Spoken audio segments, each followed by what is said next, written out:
The Canadians claimed one of their tanks blindsided him in Normandy with a well-placed round from a Sherman Firefly. The British disagreed. It was their own armored units, they argued, that had ambushed and destroyed him. Or was it the RAF Typhoon fighter bomber which had showered him in a hail of rockets and cannon blasts? Either way, Michael Wittmann's Tiger tank was so completely eviscerated after his final August 1944 engagement with the Allies that his remains were only unearthed from a muddy French farmer's field some 39 years later. Who was Michael Wittmann? Why did so many seek credit for his death? And why did his demise come as such a welcome relief to the Allies? Join us today and find out more about the Black Baron, Germany's elite panzer ace who gunned his way into history during World War II.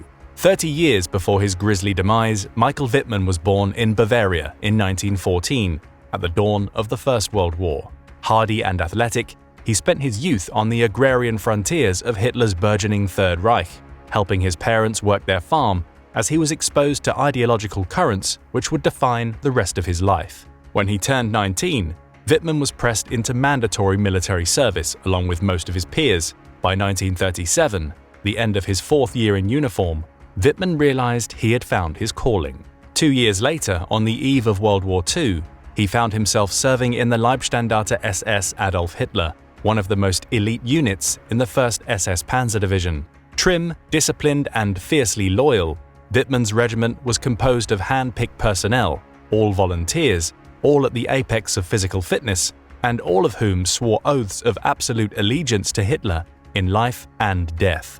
In peacetime, Wittmann's unit was no less than Hitler's personal Praetorian Guard, responsible for guarding the Führer, his offices, and his personal residences.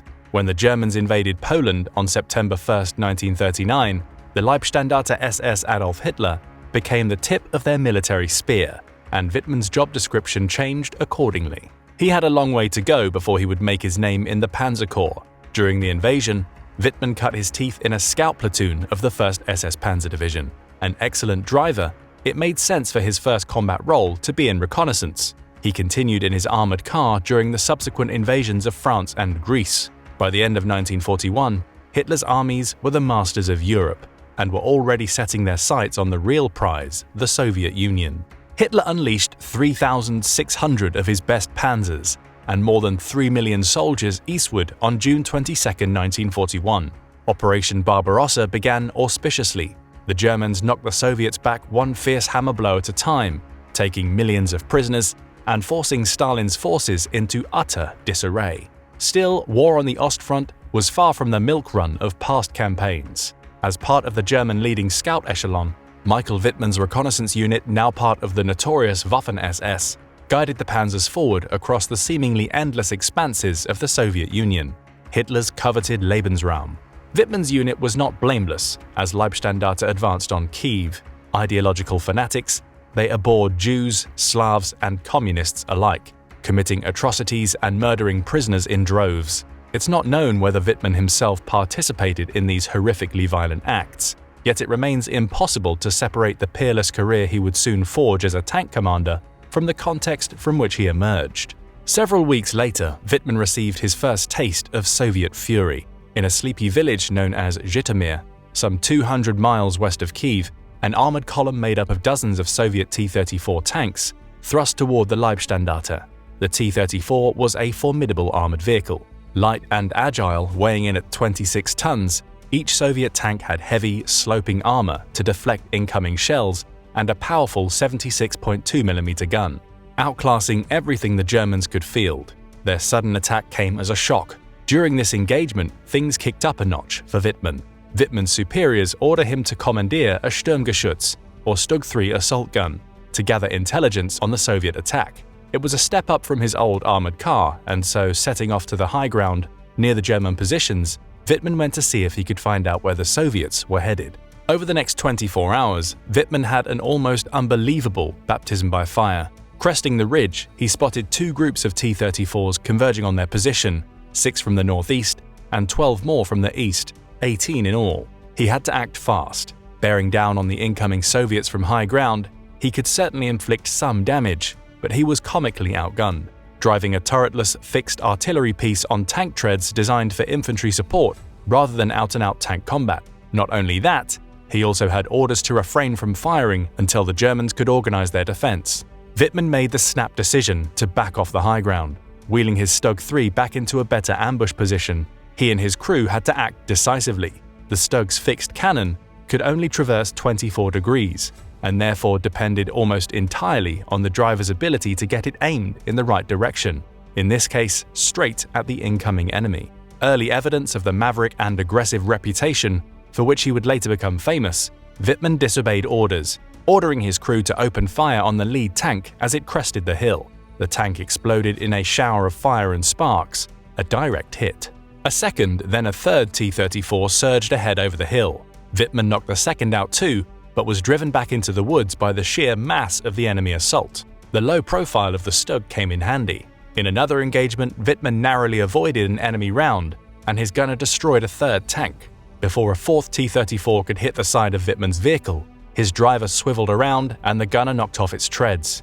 In a direct confrontation with 3 final tanks, Wittmann scored direct hits on 2, forcing the third into retreat. On his first day of armored combat, alone in the woods and vastly outnumbered and outgunned by a company of enemy T-34s, Wittmann and his crew had single-handedly destroyed 6 of them.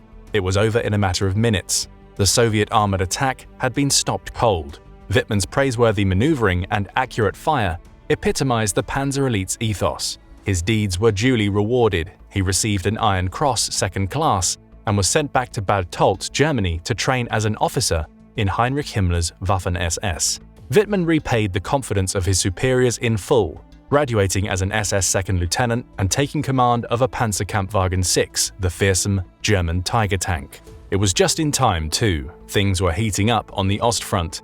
After an unrelenting slew of victories, by early 1943, the 1st SS Panzer Division had reached the outskirts of Moscow.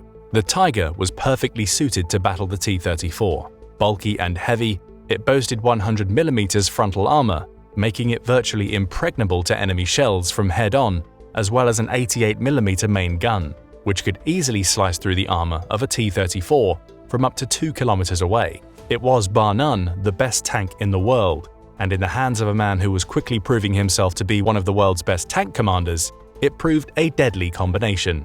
Wittmann had already amassed an impressive record by the time the tide began to turn against Germany in the east. By the summer of 1943, Wittmann had managed to knock out 25 T-34 and 34 anti-tank guns, more than enough to upgrade his commendation to the Iron Cross First Class.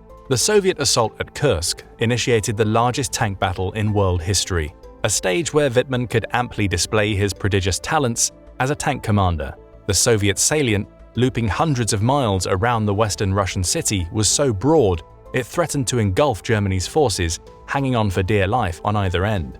Hitler ordered his commanders to retake the initiative, staging a sweeping pincered counterattack with 900,000 troops and 2,700 tanks and mobile assault guns. Wittmann naturally found himself front and center of the southern attack. The attack, known as Operation Citadel, ultimately miscarried, in part because the Soviets surmised the German attack beforehand and had withdrawn their main forces from the obviously threatened positions within the salient. They encountered dense anti-tank defenses and minefields, managing in the first week to advance just a few dozen miles on either front. While the battle reached its climax, the Soviets staged a sweeping counterattack, one so successful it all but dashed Germany's hopes of ever conquering their country. That did not stop Wittmann from adding to his impressive record during the chaotic battle. To say the killing fields around Kursk were a target-rich environment would be a massive understatement.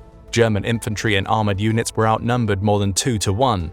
Wittmann led a platoon of 5 Tiger tanks into the melee, rushing line after line of entrenched T-34s and artillery positions. Wittmann's elite crew overwhelmed local Russian defenses, sustaining repeated shell hits which clanged and zinged off the Tiger's frontal armor. The Russians committed waves of Soviet tanks onto the battlefield to prevent Wittmann's Tigers from roaring through. On the first day alone, Wittmann destroyed 8 of them, this in addition to 12 more anti-tank guns. Wittmann's success was predicated on the smooth teamwork he promoted among his crew members. As the Panzer leader, he had to verbalize clear orders to the loader, gunner, driver, and radio man, all while maintaining situational awareness in the heat of battle. The Germans called their tightly coordinated interactions Zusammengespiel, or playing together. Wittmann's cool head and masterful ability to predict ambushes and gauge the flow of battle made him a natural conductor of the intricate and technical nuances of armored warfare. He was so good that 5 days later, when his superior officer was killed at the height of the battle, Wittmann was promoted to command his entire panzer company, just as the Soviets prepared to unleash a last-ditch counterattack. Engaged in almost non-stop fighting to this point, according to one commentator, he and his crew had already destroyed or damaged 30 tanks, 28 anti-tank guns, 2 full batteries of artillery, and one of those trucks that drives around and ladles out borscht for $2 a bowl. In the oncoming path of over 100 Soviet T-34s near the small town of Prokhorovka, Wittmann's tanks arrayed themselves on the high ground overlooking the relatively open terrain nearby.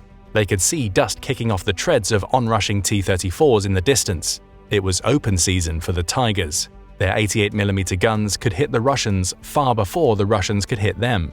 As the T-34s attempted to close the gap, the Tigers opened fire from 800 meters away. One by one, the T-34s went up in flames. The others continued ahead under withering fire, closing the distance 1 hellish meter at a time until the two sides collided. It was absolute chaos. Wittmann was made for duels like these. His crew's ability to fire on the move prevented the Soviets from zeroing in on the tank's vulnerabilities. Ironically, German armored doctrine cautioned against firing on the move. There were no modern fire control systems, multi-axis gun stabilizers, or computer-augmented weapon sights to speak of, so it made sense to creep into an adequately shielded firing position and shoot from there. In the Soviet swarm, Wittmann's crew had no choice but to run and gun. Fortunately, his gunner, a man named Balthasar Bobby Vol, could accurately fire while their panzer was on the move. In the ensuing battle, which raged for hours, Wittmann's tank was hit twice. It was butchery on both sides, one German recollected, tank versus tank. The Russians managed to stem the German advance, but had sustained appalling losses in the process. Wittmann's panzer company allegedly killed 151 enemy tanks at Kursk. After Kursk, it was all uphill for the Germans. Depressing conditions on the long retreat into Germany left their mark on even the most fanatical units in the Waffen-SS. Wittmann's crew continued to add to their impressive tally during these grueling rearguard actions. 15 tank kills on one day, 13 on another. In one memorable encounter, Wittmann used his Tiger tank as bait, drawing fire from Soviet anti-tank guns which had been devastating retreating German columns until they had revealed themselves. Retreating back over the crest of the hill, Wittmann's tanks relocated astride the anti-tank positions, rushing and overrunning them from their blind spot. Post-engagement reports noted how Wittmann's Tiger had been pockmarked with more than 28 divots from enemy projectiles. He wasn't done. Driving forward undercover into the enemy's supply lines, he spotted an enemy convoy and, true to form, decided to attack the enemy vehicles headlong on his own. According to SS Sturmführer Walter Lau, Wittmann blasted the enemy with furious barrages of gunfire, crashed through the position, and positioned himself astride the enemy's supply road like a wolf in a herd of sheep. He placed his fiery mark on the road, smashing long lines of Soviet vehicles into junk and causing mass confusion among the Soviets. Starting with the lead and rear tanks, he trapped and methodically destroyed the convoy. It was a turkey shoot, and Wittmann seemed to be playing on easy mode. In action for less than 1 year on the Eastern Front, Wittmann's crew was credited with destroying 66 Soviet tanks, bringing his total kill tally up to 117. It was enough to earn him the Knight's Cross, Nazi Germany's second highest military award given for conspicuous valor and outstanding military leadership. He was promoted to first lieutenant shortly after, with his Knight's Cross upgraded with oak leaves. The award is conferred on Wittmann by no less than Adolf Hitler himself. He was a bona fide celebrity. By mid-1944, Germany was on the defensive everywhere, and Wittmann's World War II odyssey was far from over. On June 6th, the Allies invaded France, opening up a new front where his particular set of skills were desperately needed. It had taken his unit almost a week to reach the battlefield, pestered every mile by unrelenting Allied fighter bombers. Starting with 45 tanks, within 7 days there were just 6 serviceable heavy tanks. They were stationed near the French town of Villers-Bocage, a sleepy village on the Allied left in the path of incoming British and Canadian forces. There, Wittmann would somehow eclipse even his greatest achievements on the Eastern Front. 2 battalions of enemy armor were concentrating in the hills beyond the beachhead. They were preparing the anticipated breakout. Wittmann and his surviving Tigers were tasked with defending the crucial junction around Villers-Bocage and preventing the Allies from encircling Caen. On the morning of June 13, 1944, Wittmann started out from a concealed position under a dense shroud of trees, while elements of the British 22nd Armoured Brigade moved through the town. They had not expected the Allies to arrive so soon. Opportunistically, Wittmann let them get close, within 200 meters of his position, before springing a devastating ambush. As tank after tank rushed by, Wittmann later admitted, "Never had I been so impressed by the strength of the enemy as I was by those tanks rolling by." There were 138 tanks and armored vehicles in the Allied column, a force 23 times the size of Wittmann's own.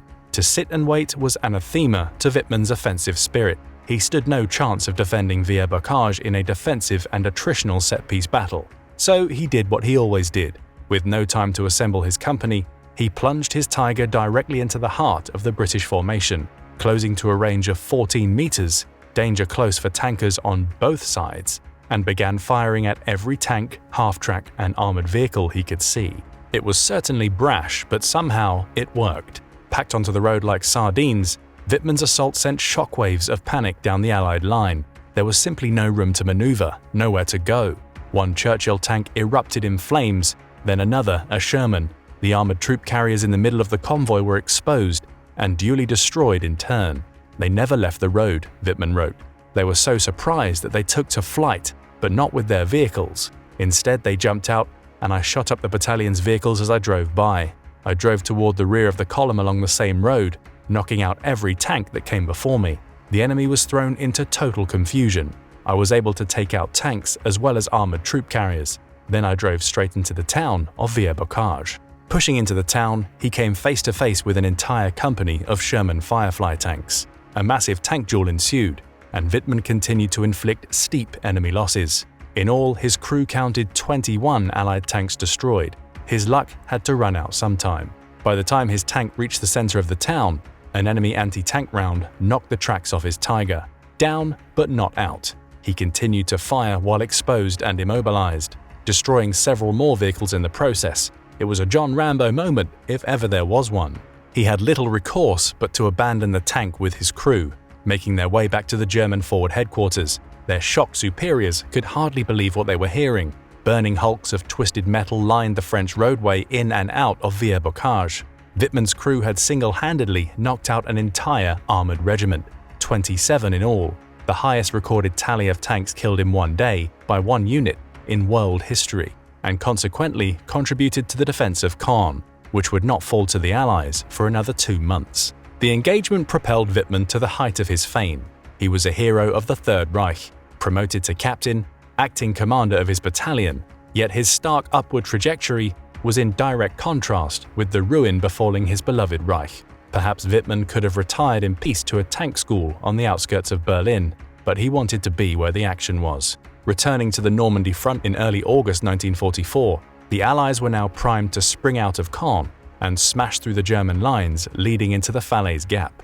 Wittmann's unit, the 12th SS Panzer Division, was scrambled in to delay the advance of more than 300 Allied tanks, with an outrageously ambitious attack by just 8 tanks of their own. One British tanker called the German decision to advance on August 8th in the fields around Cinto almost suicidal. This was their system, he clarified. If they were hit, they would hit back immediately. Wittmann was exhausted by this point, yet coming out of reserve, he insisted on participating in the action. He cited the confidence it would instill in his own men, severely depleted by the recent pummeling they had been sustaining at the hands of almost overwhelming Allied material supremacy. Wittmann and his crew had been through a lot. None of them felt their luck had yet run out. Unbeknownst to them, British tanks of the Northamptonshire Yeomanry were laying in wait in the forest beyond the Caen-Falaise road to their right. Directly opposite them, behind a long stone wall at the far end of a long field, were Sherman Firefly tanks of the Canadian Fusiliers on their left. They were caught in a deadly crossfire, with no way out but to press forward. Retreat was not an option. The camouflaged British tanks 800 meters away surveyed Wittmann's small column as it advanced across every furrow of that Norman field. The Canadian tankers on the other side, poised to fire out in the field, suddenly heard the wireless net spring to life. "I can see them, they heard. The gunners peered down their sights, ranging and calculating the distance to the Tigers: 1,200 yards, 1,100 yards, 1,000 yards. When they got within 800 yards, all hell broke loose. Almost simultaneously, the British and Canadian tanks unleashed a deadly hail of anti-tank rounds. The Firefly's upgraded 17-pound cannon can do what none of its predecessors could: penetrate the Tiger's thick frontal armor. Wittmann's tank, along with the 3 others he was leading, took heavy fire. They were knocked out, so Wittmann continued alone. He was cruelly exposed. By now the Canadians and British were both firing, and then in a flash of light, Wittmann's tank cooked off. "I can remember a tremendous explosion," one Canadian gunner recalled, and seeing the turret hit the ground. Michael Wittmann, the legendary Panzer ace, was dead. Hitler's vaunted elite were slowly strangled out of the French countryside. Wittmann's unrecognizable body remained. He left his mark on that and other campaigns.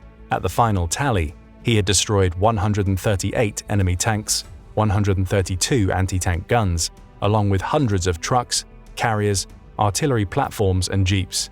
It was an unfathomable record for a single tank crew. It would be wrong to ascribe all the credit to Wittmann. His crew undoubtedly excelled at each of their individual tasks and got Wittmann out of a bind time and time again. Yet his fearlessness, his tactical aptitude, and his calm demeanor made him an excellent panzer commander, a worthy adversary caught up in the wrong regime.